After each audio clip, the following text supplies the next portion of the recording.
গল্পের নাম বিষের ধোঁয়া। এই গল্পটি শরদিন্দু বন্দ্যোপাধ্যায়ের লেখা। আমার খুব প্রিয় একটি গল্প। গল্পটি সাধু ভাষায় আছে, আমি আপনাদের চলিত ভাষায় পড়ে শোনাচ্ছি।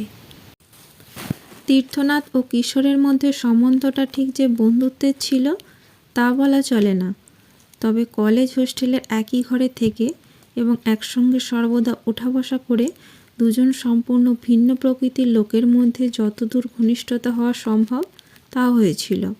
তীর্থনাথ কিশোরের থেকে বছর চারেকের বড় ছিল। তার স্বভাবটা ছিল অত্যন্ত মৃদু, নির্বিরোধ। কলেজে কয়েক ঘন্টা ছাড়া সে কোথাও বাইরে যেত না।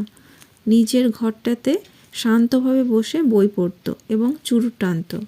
কিশোরের চরিত্র ছিল ঠিক তার বিপরীত। সারা বছর পড়াশোনা করতো না, কিন্তু পরীক্ষা ঘাড়ের ওপর এসে পড়লে খিল দিয়ে কয়েকদিন এমনভাবে পড়াশোনা করত যে ভালোভাবে পাশ করে যেত। অপরদিকে ফুটবল, হকি, ক্রিকেটের হুজুগে সে সর্বদাই মেতে থাকত। সভা সমিতির হইচই ব্যাপারে সে ছিল একজন বড় পাণ্ডা। থিয়েটার জিনিসটা সে সহ্য করতে পারত না। সমস্ত রাত জেগে বসে থাকা তার পোষাতো না, কিন্তু বায়োস্কোপ দেখে সে খিদে মিটিয়ে নিত। দুজনের চেহারাও ভগবান বিপরীত করেই গড়েছিলেন। তীর্থনাথ বেঁটে ও কৃশ, মস্ত বড় মাথাটি বহন করে ঘাটটি যেন অত্যন্ত শীর্ণ হয়ে পড়েছিল। চোখে মোটা কাঁচের চশমা।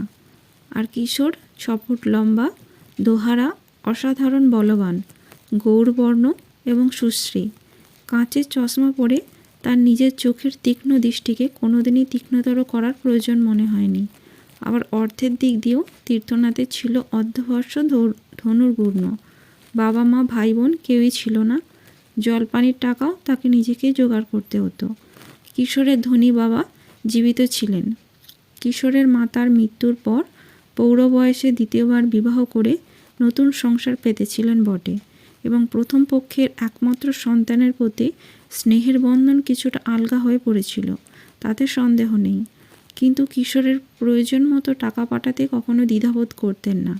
কলেজের ছুটি বের হলেই কিশোর বাক্স বিছানা বেঁধে বাড়ি যেত, কিন্তু সেখানে ছোট ভাই বোন ও প্রায় সমবয়স্ক বিমাতার সংসর্গে তার মন টিকত না। ছুটি ফুরোবার পূর্বেই একটা ছুতো করে সে কলকাতায় ফিরে আসতো। তীর্থনাথের দেশ একটা ছিল বটে, কিন্তু বাড়ি বলতে কিছুই ছিল না। কাজেই সে ছুটির সময় হোস্টেলেই পড়ে থাকত। সন্ধ্যার পর কিশোর যখন অন্যান্য বন্ধুবান্ধবের সঙ্গে ফুটবল ম্যাচ কিংবা শরৎবাবুর আধুনিকতম উপন্যাস সম্বন্ধে সতেজ তর্ক করত, তীর্থনাথ তখন নিজের কোণটিতে বসিয়ে নির্বিষ্ট মনে বই পড়ত এবং খোলা সিগারেটের ধোঁয়া ঘরের বাতাস ভারী করে তুলত। গল্প শেষ হলে কিশোর তাকে বলতো, তীর্থদা, ধন্য বটে তুমি। আমাদের এত গল্প হয়ে গেল, একটা কথাও কি তোমার কানে গেল না? কখনো যদি তোমার নিমতলা প্রাপ্তি হয় তো সে ওই পচা সিগারেট আর রাত দিন বই পড়ার গুণে। তীর্থনাথ মুখ তুলে অন্যমনস্কভাবে একটু হেসে আবার পাঠ্যপুস্তকে ডুবে যেত। তারপর একদিন তীর্থনাথ বিশ্ববিদ্যালয়ের সব পরীক্ষা শেষ করে একটা স্কুলের মাস্টারি পেয়ে দেশে চলে গেল। যাবার সময় কিশোরকে নিজের ঠিকানা দিয়ে বলে গেল, মাঝে মাঝে চিঠিপত্র দিও।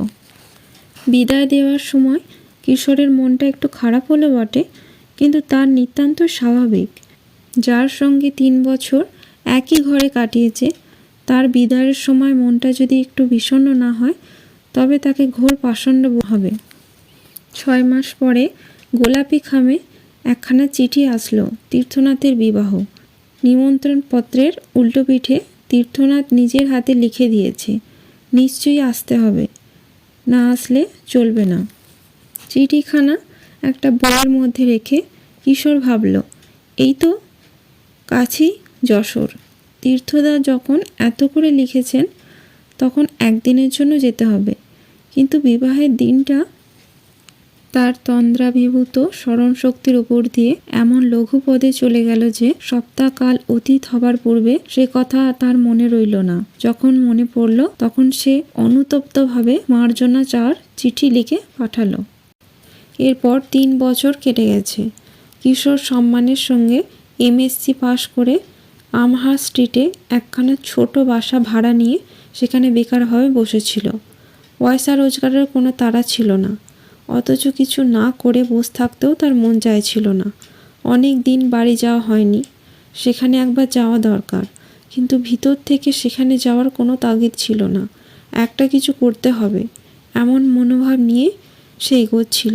এমন সময় হঠাৎ তীর্থনাথের কাছ থেকে একটা চিঠি আসে, শীঘ্র এসো, আমি মুমূর্ষ। কিশোর বিলম্ব না করে সেই দিনই একটা ব্যাগে গোটা কয়েক জামা কাপড় নিয়ে যশোরের উদ্দেশ্যে যাত্রা করল। যশোর পৌঁছে হাই স্কুলের মাস্টার তীর্থনাথের বাড়ি খোঁজ নিতে কোনো বিলম্ব হলো না। ভাড়াটে বাড়ি, অতিশয় জীর্ণ, উপরে খোলা ছাদ। কিশোর কড়া নাড়তেই একটা 20-21 বছর বয়সের মেয়ে এসে দরজা খুলে দিল। কিশোর তাকে দেখে বুঝল তীর্থনাথের স্ত্রী। কিন্তু কি অপরূপ রূপসী এই রমণী! রুক্ষ চুল, ময়লা কাপড়, গয়না না থাকার মধ্যে রাত জেগে চোখের কোণে কালি পড়েছিল, কিন্তু তার মধ্যে দিয়েও রূপের জ্যোতি যেন বিচ্ছুরিত হচ্ছিল। কিশোর একবার চোখ তুলে সসম্ভ্রমে মাথা নিচু করে ফেলল। তীর্থনাথের তখন যক্ষার শেষ অবস্থা। কিশোরকে দেখে তার অত্যন্ত নিস্পৃহ চোখ দুটো যেন একটু সজীব হলো। তার হাতখানা নিজের কঙ্কালসার আঙ্গুলের মধ্যে টেনে নিয়ে ক্ষীণ স্বরে বলল, এসেছো? তীর্থনাথের অবস্থা দেখে কিশোরের চোখে জল এসে পড়েছিল।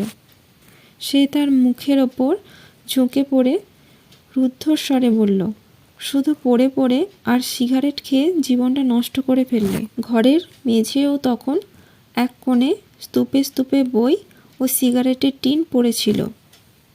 তীর্থনাথের চর্মসার মুখে যেন একটু ব্যথার ভাব প্রকাশ পেল। সে বলল, বড় ভুল করেছি ভাই, আগে বুঝতে পারিনি, কিন্তু এখন আর ফেরার পথ নেই। হঠাৎ একদিন মুখ দিয়ে রক্ত উঠল। সাবধান হওয়ার সময় তো দিল না। কষ্ট আর কিছু নয়।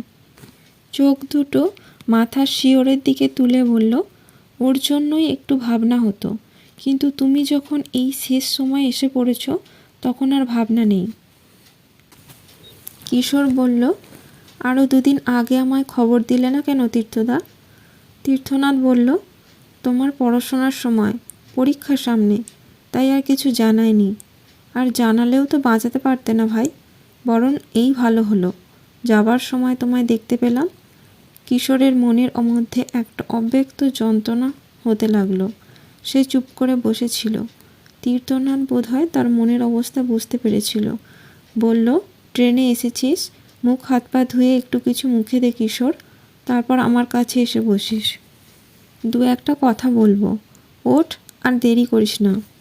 দ্বিরুক্তি না করে কিশোর তীর্থনাথের স্ত্রীর সঙ্গে ঘর থেকে বাইরে বেরিয়ে গেল। আসন করে জলখাবারের থালা কিশোরের সম্মুখে দিয়ে তীর্থনাথের স্ত্রী বিমলা একটু দূরে গিয়ে বসল। কিশোর জিজ্ঞাসা করল, বাড়িতে আর কেউ নেই বৌদি? আপনি একাই? সে বলল, আত্মীয় স্বজন তো কেউ নেই, তবে পাড়ার ছেলেরা বড় ভালো, সব সময় দেখাশোনা করে। আর শহরের ডাক্তারবাবুরাও যথেষ্ট করেছেন, তাদের ঋণ শোধ দেবার নয়। কিন্তু হাজার হলেও তারা সবাই পর তো, তাদের কাছে আর কত প্রত্যাশা করা যায়? ইনি ভুগছেন প্রায় 5 মাস, তাই এখন বেশিরভাগ আমাকে একলাই চালাতে হয়। কিশোর নত মুখে ভয়ে ভয়ে জিজ্ঞাসা করল, ডাক্তাররা কি বলছে? বিমলা সহজভাবে বলল, ডাক্তাররা জবাব দিয়ে দিয়েছে, আজকালের মধ্যেই বোধহয় সব শেষ হয়ে যাবে। কিশোর অবাক হয়ে এই অসম্ভব সংযমশালিনী নারীর মুখের দিকে তাকিয়ে রইল। এ কি সত্যিই সংযম, না শুধু ঔদাস্য? কিশোরের মনের ভাব বুঝতে পেরে বিমলা নীরবে একটু হাসল, কিন্তু তার সংশয় দূর করবার কোনো চেষ্টা করল না। কিশোর এসে আবার তীর্থনাথের শয্যার পাশে বসল। সন্ধ্যা উত্তীর্ণ হয়ে গিয়েছিল। বিমলা ঘরে আলো জ্বালিয়ে দিল। তীর্থনাথ আস্তে আস্তে জিজ্ঞাসা করল, পাস করলি? এবার কি করবি ঠিক করেছিস? কিশোর চুপ করেই রইল। দেখে তীর্থনাথ একটু হাসবার চেষ্টা করে বলল, গেজেট থেকে যতটুকু খবর নেওয়া যায় ততটুকু খবর তোর বরাবরই নিয়েছি কিশোর। আমি বলি, তুই প্রফেসরই কর। বাবার পয়সা আছে বলে চুপ করে বসে থাকিস না। আমার বিশ্বাস ও পথে তুই উন্নতি করতে পারবি। কিশোর চুপ করেই রইল। নিজের প্রসঙ্গ নিয়ে এ সময় আলোচনা করতে তার ভালো লাগছিল না, কিন্তু অন্য কি প্রসঙ্গ তুলে সে কথা পাল্টাবে তাও ভেবে পাচ্ছিল না। অবশ্যম্ভাবী মৃত্যুকে এত কাছে এমন করে সে কখনো দেখেনি। তীর্থনাথ বলল, আচ্ছা থাক, তোর কথা আর বলবো না, এবার আমার কথা বলি। কথা বেশি নয় কিশোর, একটুখানি, কিন্তু তার পিছনে ভার প্রকাণ্ড। তোর কাঁধ যে কতখানি শক্ত তা ভালো করে জানি বলেই আজ তোর ওপর হঠাৎ এত বড় দিতে পারছি। জানি মাঝে মাঝে ভারী মনে হলেও এ বোঝা তুই ইচ্ছে করে কোনোদিন ফেলতে পারবি না। অজ্ঞাত আশঙ্কায় কিশোরের প্রাণ ভারী হয়ে উঠল। কিসের ভার? কোন বোঝার কথা তীর্থদা বলছো তুমি? একটু থেমে তীর্থনাথ বলতে লাগলো, ওকে সব বলেছি, ও সব জানে। হোস্টেলে থাকতে অত ছেলের মধ্যে তোকেই কেবল মনে মনে স্নেহ করতাম কিশোর। তুই জানিস না, একটা বইয়ের পোকা যে মানুষকে ভালোবাসতে পারে এ বোধ হয় তুই কল্পনাও করতে পারিসনি। তারপর আমি যখন চলে এলাম তুই দুদিনেই আমাকে ভুলে গেলি, এমনকি আমার বিয়েতে পর্যন্ত এলি না। কিন্তু আমি তোকে চিনতাম বলেই কোনোদিন একটা গ্লানির ছায়া পর্যন্ত আমার মনে পড়েনি। আর আজ শেষ সময় নির্ভর করতে পারবো বলে কেবল তোকেই ডেকেছি। আর একবার দম নিয়ে তীর্থনাথ আবার আরম্ভ করল, পৃথিবীতে আর একটি লোককে এমনই ভালোবাসতাম, সে ওই মাথার শিওরে দাঁড়িয়ে আছে, আমারই মতো হতভাগা। 3 কুলে আপন বলতে কেউ নেই। আমরা দুজনে পরস্পরকে পেয়ে কি পরম আশ্রয় না পেয়েছিলাম। দারিদ্রতা হয়তো ছিল, কিন্তু অভাব ছিল না। কিন্তু আমি নির্বোধ, নিজের পায়ে নিজেই কুড়ুল মারলাম, ওরও সর্বনাশ করলাম। সে যাক, ও ভেবে আর এখন কোনো লাভ নেই। শরীরের যত্ন তো কোনোদিন করতে শিখিনি, চিরদিন তাকে অবহেলার বস্তুই মনে করে এসেছি। কিন্তু আজ ওকে ছেড়ে যেতে যে কি কষ্ট হচ্ছে তা তোকে বোঝাতে পারবো না ভাই। শুধু এটুকু সান্ত্বনা যে ওকে তোর হাতে দিয়ে যাচ্ছি। কিশোরের বাক নিষ্পত্তি হলো না।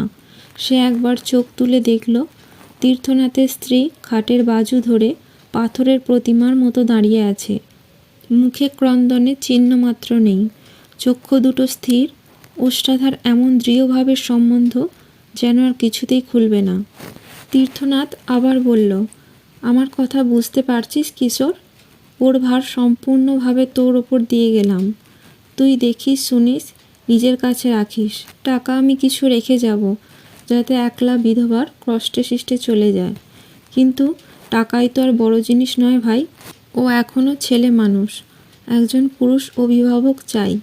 তা না হলে সংসার চারিদিকে রাক্ষসের মতো হাঁ করে আছে যে। তীর্থনাথ চুপ করল। স্তব্ধ হয়ে কিশোর ভাবতে লাগলো, এতখানি বিশ্বাস তাকে তীর্থদা করতে পারল কি করে?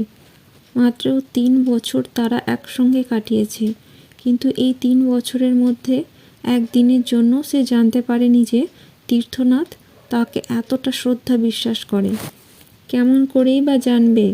তীর্থনাথ থাকতো বই নিয়ে, আর সে থাকতো জীবনের সমস্ত উত্তেজনা উদ্দীপনার মাঝখানে। এর মধ্যে কখন আপন কোণ থেকে তীর্থনাথ তাকে নিজের বুকের অন্তঃস্থানে টেনে নিয়েছিল তা সে অনুভবেও জানতে পারেনি। কিশোরের নিশ্চল মূর্তির দিকে তাকিয়ে তীর্থনাথের মুখে উদ্বেগের ছায়া পড়ল। কী রে, পারবি না মনে হচ্ছে? বড্ড ভারী লাগছে? ব্যাকুল হয়ে কিশোর বলল, না দাদা, ভারী লাগছে না, কিন্তু ওসব কথা এখন থাক। তুমি সেরে ওঠো। একটা দীর্ঘশ্বাস ফেলে তীর্থনাথ বলল, আহ, বড় আরাম লাগছে কিশোর।